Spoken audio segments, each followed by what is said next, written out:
A grieving mother has lost the zeal to live as she believes her life is meaningless without her son. But 10 years after her son's loss, she runs into a pair of twins who make her realize God kept her alive for a reason.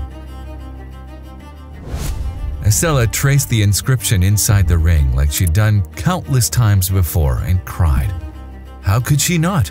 A mother's heart can never find solace after her child's loss. Neil, Estella's bright, talented son, was a young scientist.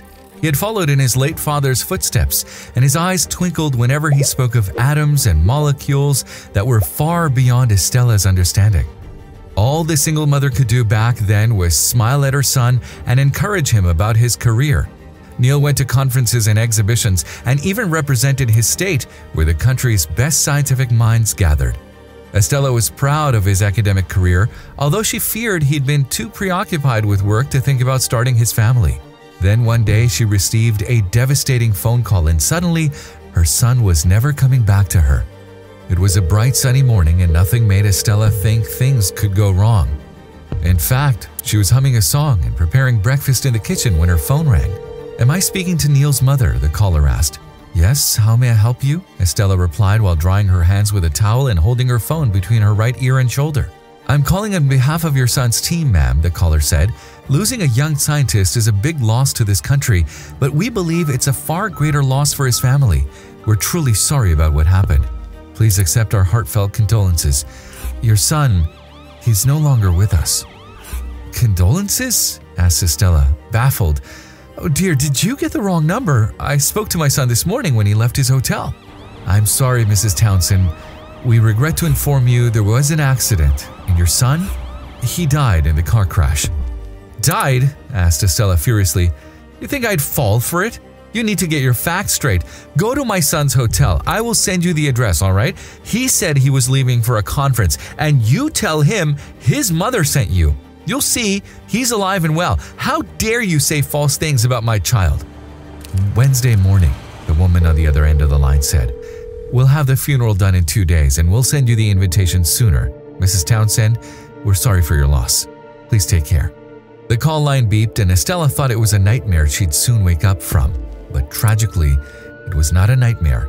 It was the reality that completely shattered Estella on the inside. When she stood in front of her son's casket that Wednesday and saw his pale face, she felt she didn't want to live any longer.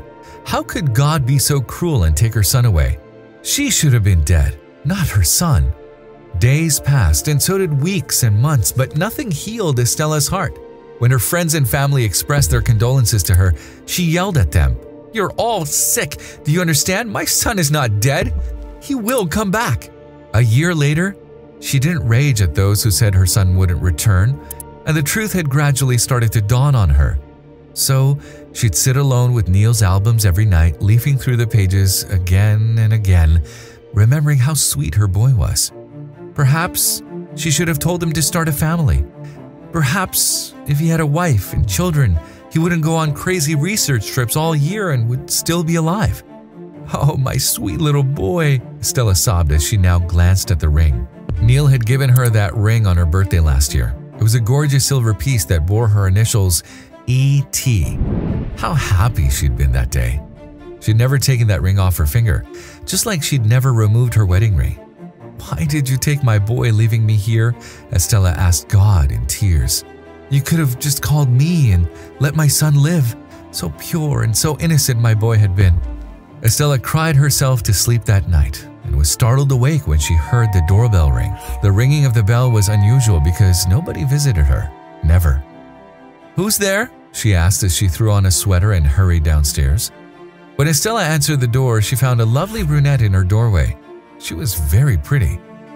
"Yes, darling?" Estella asked sweetly. She hadn't addressed anyone with such tenderness since her son died. What was happening to her? "Hi, I'm Emily. Is this Neil's house?" the young woman asked. Estella's eyes welled up. "Yes," she said quietly. "Yes, it is." "Can I see him?" she asked, and Estella couldn't keep her tears at bay. "You can't meet him," Estella said. "Never. You should go back." "What do you mean? He's dead. My son's dead and nothing will bring him back, okay? If that's what you wanted to hear, you found your answer. Can you just leave me alone now?" Estella's affection for the girl faded and her anger took over her. Emily just stood there dumbfounded as if she'd seen a ghost. He what? She gasped. Oh no, this can't be. Well, Estella said stiffly, get off my property now or I'll call the cops, do you understand? Out! Estella slammed the door right into Emily's face without even hearing what the girl had to say. She heard Emily say sorry before she walked away from the door, but Estella didn't care. She never cared about anything after Neil had left. How did anything matter when her son was not alive? The rest of the day was nothing different for Estella. She didn't think about Emily even once. But 10 years later, fate would bring Estella across that girl again. Dear Lord, you need to watch out, boy, Estella scowled at the child who had run into her at the market. It was the start of winter and she had just purchased herself a lovely scarf.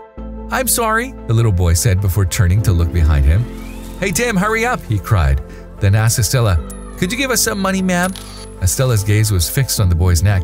Money? She asked. Why would you ask strangers for money, kid, and where are your parents? The boy sat down on the pavement and soon was joined by another boy who looked exactly like him.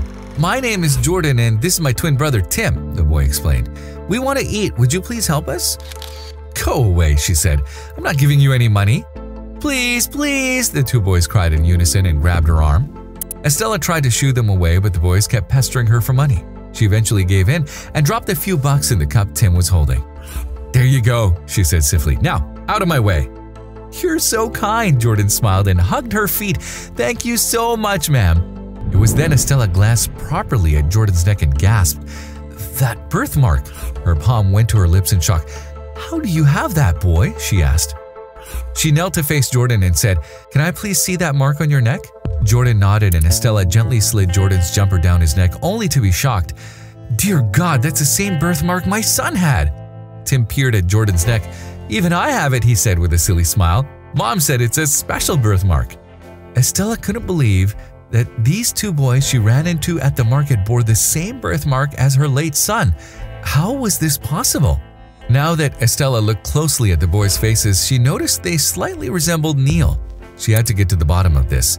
If these twins were related to Neil, Estella would find out how. So she came up with an idea.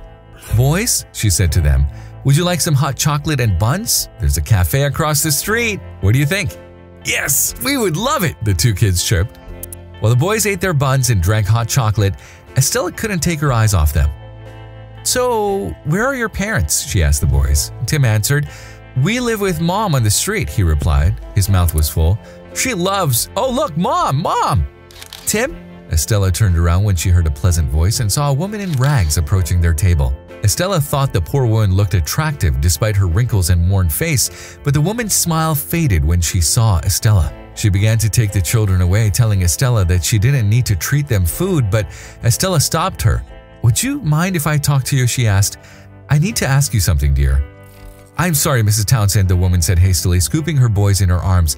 I need to… How do you know my name? Estella asked, slowly rising to her feet. Do you know me? I'm sure you do.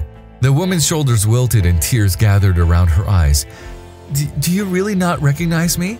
We've met before. I'm Emily, Mrs. Townsend. Does that ring any bells? Estella's eyes widened in surprise as she looked at the woman standing before her. Emily had been so pretty years ago. Emily? Oh dear, you visited me. I did, she sighed as she sat on one of the chairs. Please, take a seat. I believe I can't run from you any longer. As Emily started talking, Estella couldn't believe her ears. Emily revealed she was dating Neil when she was a student years ago. They met during a science conference at her university, and that's how their romance began. 6 months after dating Neil, Emily found out she was pregnant. She was excited about her pregnancy and wanted to share the news with him. But fate had other plans. Neil abruptly stopped communicating with her, and she was broken.